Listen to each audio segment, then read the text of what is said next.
రాష్ట్రంలో విభిన్న వాతావరణ పరిస్థితులు నెలకొంటున్నాయి. ఎండ తీవ్రత, వడగాల్పుల ప్రభావం ప్రజలను ఉక్కిరిబిక్కిరి చేస్తుండగా రానున్న 4 రోజుల్లో ఉత్తరాది జిల్లాలో ఈదురుగాలులతో కూడిన మోస్తరు వర్షాలు కురవనున్నాయి. దక్షిణాదిలో ఎండలు దంచి కొడుతున్నాయి. వర్షాల అనంతరం ఎండ తీవ్రత మరింత ఎక్కువయ్యే అవకాశాలు ఉన్నాయి. రాష్ట్రంలో అప్పుడే ఎండలు దంచి కొడుతున్నాయి. మార్చి మధ్య నుంచే ఎండల తీవ్రత మొదలైంది. ఇక ఇవాళ రేపు వడగాల్పులు ఉంటాయని వాతావరణ శాఖ హెచ్చరించింది. 13 జిల్లాలకు ఆరెంజ్ అలర్ట్ జారీ చేసింది.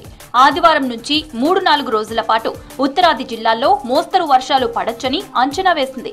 ఆదిలాబాద్, కొమరంభీం, ఆసిఫాబాద్, మంచిర్యాల, నిర్మల్, నిజామాబాద్, జగిత్యాల, సిరిసిల్ల, కరీంనగర్, పెద్దపల్లి, భూపాల్పల్లి, ములుగు, మహబూబాబాద్, వరంగల్, హన్మకొండ, జనగామ, సిద్దిపేట, మెదక్, కామారెడ్డి, వికారాబాద్, సంగారెడ్డి, మెదక్ జిల్లాల్లో వర్షాలు పడతాయని చెప్పింది.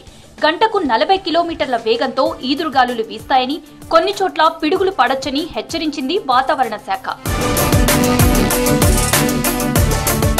రాష్ట్ర వ్యాప్తంగా శుక్రవారం ఎండలు దంచికొట్టాయి. 7 జిల్లాలు తప్ప మిగతా అన్ని జిల్లాల్లోనూ టెంపరేచర్లు 43 డిగ్రీలకు పైగా నమోదయ్యాయి.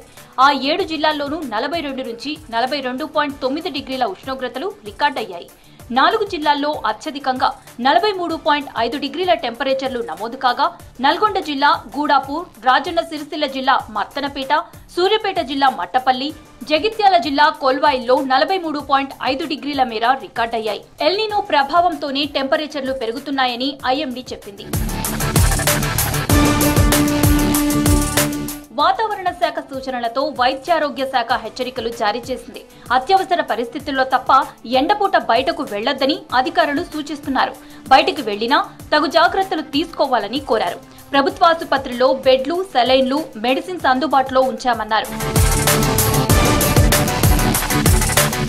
హీట్ వేవ్స్ ప్రభావం పిల్లలు, గర్భిణులు, వృద్ధులపై ఎక్కువగా ఉంటుందని అంటున్నారు ఎక్స్పర్ట్స్.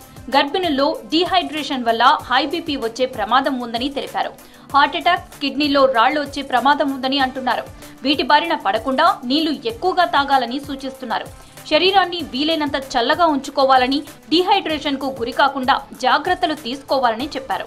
వడదెబ్బ నుంచి రక్షణకు ఓఆర్ఎస్, చల్లని పానీయాలను తరచూ తీసుకుంటూ ఉండాలని తెలిపారు.